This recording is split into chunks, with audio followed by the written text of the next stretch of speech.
Yeah, another YouTube video. Fucking hell, quite a lot of YouTube videos actually. I filmed a couple of videos for fan fiction. I've even filmed a one on Wee Baby Bears and South Park at the moment, which I kind of just I wouldn't say probably gave up on, but Wee Baby Bears definitely gave up on. South Park I just kind of skipped the episodes, but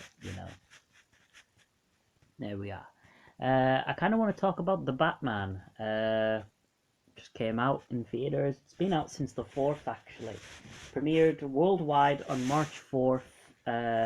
Stars Robert Pattinson, best known for his fucking work on the Twilight franchise, as well as Harry Potter and the Goblet of Fire being his first role ever.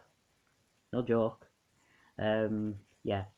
Fucking Cedric Diggory, fucking Edward Cullen is the goddamn Batman. God damn it. Yeah.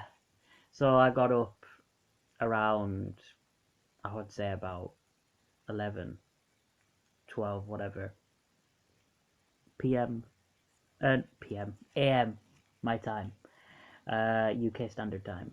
Got up, desperate to keep myself awake in the theatres. No joke. Paid, done all that shit.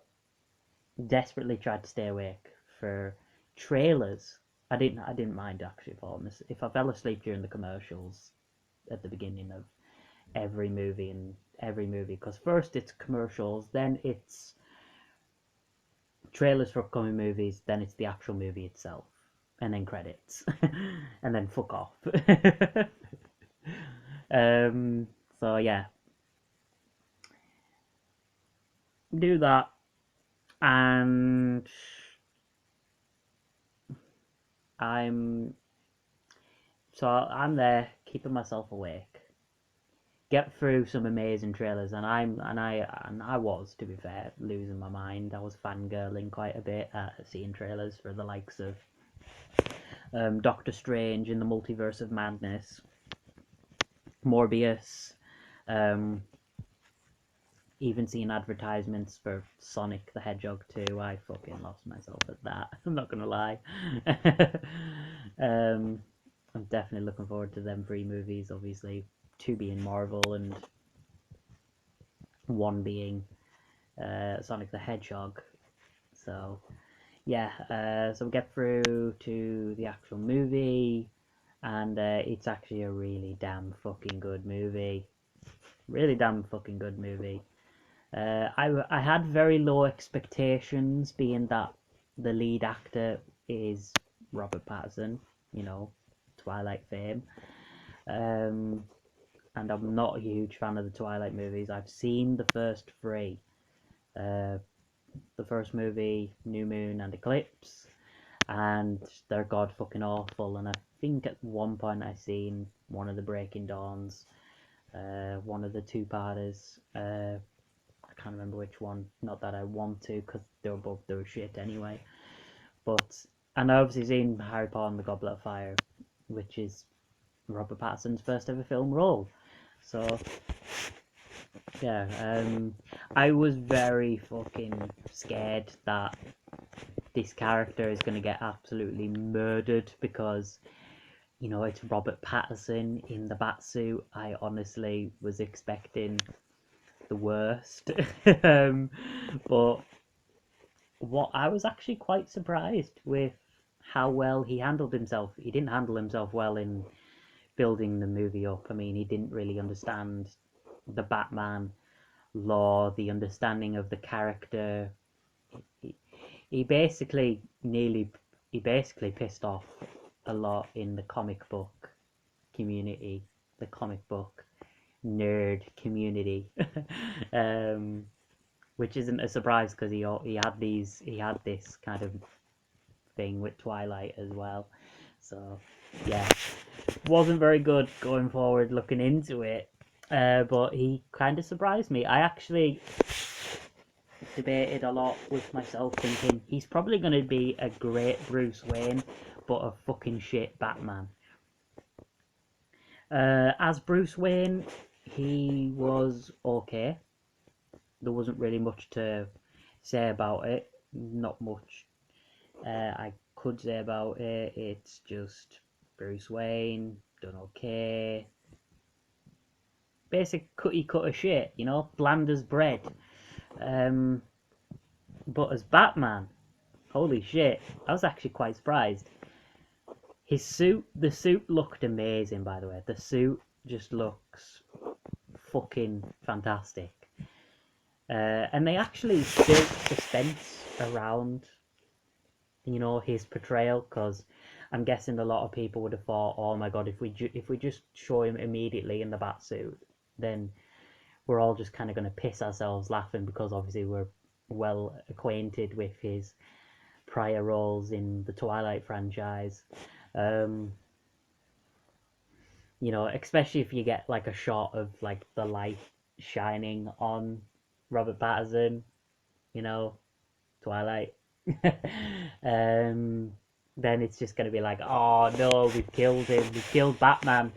But yeah, I actually thought they did that quite well. They hid Robert Pattinson away from it very well, and he actually did amazingly well in narrating the movie, just doing that generic Batman gruff kind of sounding voice, which was great. A lot of the other cast did well. I'd say the standouts though are Robert Pattinson as Batman / Bruce Wayne, but also Zoe Kravitz as Selina Kyle, aka Catwoman.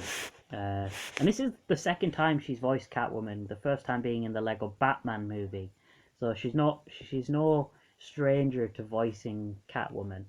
And I thought her Catwoman was probably the best portrayal of the character I've seen in live action. Yeah, that's way better than Michelle Pfeiffer in Batman Returns, and Anne Hathaway as Catwoman in Dark Knight Rises, and also I can't forget about Halle Berry's god awful Catwoman. But yeah, I thought she did really well, really well.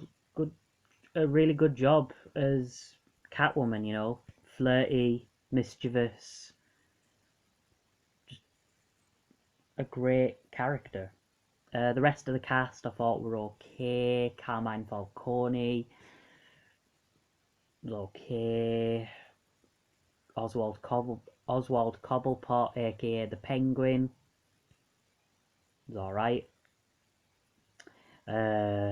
Riddler, the main villain, I thought it was a really well done portrayal of Riddler. They don't really call him the Riddler though, which I thought, okay, maybe they're going to use his alter ego, and maybe when Batman first started off, because Arkham Origins calls him Nigma. But no, they don't really call him Riddler at all. I don't think in the entire movie. Um, and it's a quite weird portrayal of Riddler. Although they stuck true to the character, you know, he sets up riddles to solve crimes. He's very much inspired from the likes of the Zodiac Killer, in real life. However, I wouldn't say it's the best Riddler. Mind you, I haven't seen Jim Carrey as a Riddler in Batman Forever, so I can't really judge if it's the best portrayal of the Riddler I've seen in live action. But for what it was, solid enough. And I can't really, probably Danny DeVito is the definitive Penguin for live action in Batman Returns. I can't really say much for the other guy. Jim Gordon, I thought you know, Lieutenant Gordon, pretty well done.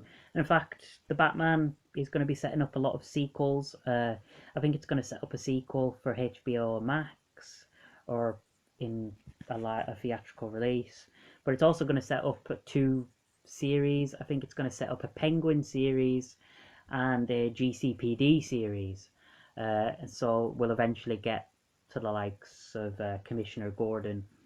And I don't want to spoil the movie for anyone who does actually want to go see the Batman. I mean, the the main reason why I was hooked in was because Robert Pattinson is playing Batman. I have to see this to see if it's going to be a car wreck. You know, there's the usual things. You get Batman's origin for like the 100,000th time. That gets annoying. You know, it's a bit like seeing Spider-Man's origin for the 100,000th time. Yes, we know Radioactive Spider. Yes, we know Crime Alley. Just get on with it. You know, we know the origin story by now. It's ingrained in our fucking skulls at this point. Uh, I won't. I can't really go much more in depth because spoilers and that. There is a post credits if you stay long enough towards the end of the film, which I did, and it's very disappointing. And I would say but spoilers, but it's not worth your time. Did it set up future installments? Did it fuck? It was alright. All we got was Riddler typing on the computer saying goodbye, I think, to everyone in if you stayed long enough. Then there was a DC advertisement for upcoming DC films, such as The Flash, Aquaman 2, The Batman, and another series, I think. And that's about it. But yeah, overall, I'd say it was a fucking great movie. I'm not gonna lie, it was the first time in 2 years that I've went to go see a movie in the theaters. The last movie I remember going to see in theaters was Wonder Woman 1984 in the end of 2020. Throughout 2021, I did not go to a theater whatsoever. I was tempted by Spider-Man No Way Home, but I just decided nope. But yes, I was quite surprised by going to see the Batman.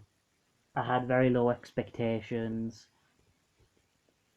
but my fucking god, did it over exceed those low expectations and give me an actual fucking great movie. And I'm actually looking forward to seeing what this kind of equivalent to Sony's Marvel universe that Warner Bros are going to take with a separate Batman universe, like to pretty much remove itself from the DCEU. How will this tie the Joker movie kind of into the Batman? If they are going to do kind of like that, because they're both standalone movies away from the DCEU, a bit like what Sony are doing with Venom and all of that tying into the MCU a little bit. But how are they going to handle the likes of the upcoming Morbius movie? Like, because that's a part of the Sony Marvel universe. Will that tie into the MCU? Because Venom's tied into the MCU now. Some with Let There Be Carnage's post credits. But yeah, I don't know. It's all a bit like at the moment. It's like trying to weave a web and it's getting tangled up. So yeah, rating. I'd probably give the Batman a good 10 out of 10. I'm not gonna lie, it's fucking amazing. What you see, if you go into it with low expectations, you'll fucking love it. If you go into it thinking it's gonna be like The Dark Knight, then you're not gonna love it, are you? You might get quite disappointed. But if you go in with very low expectations, like I did, because of the lead actor, then you'll be quite surprised. And I was quite surprised. I enjoyed my 2 hours in the theaters. So yeah, I don't know when I'll go back to the theaters. Maybe Sonic 2. Maybe Sonic 2. Probably. Because I do love Sonic the Hedgehog. So yeah, laters.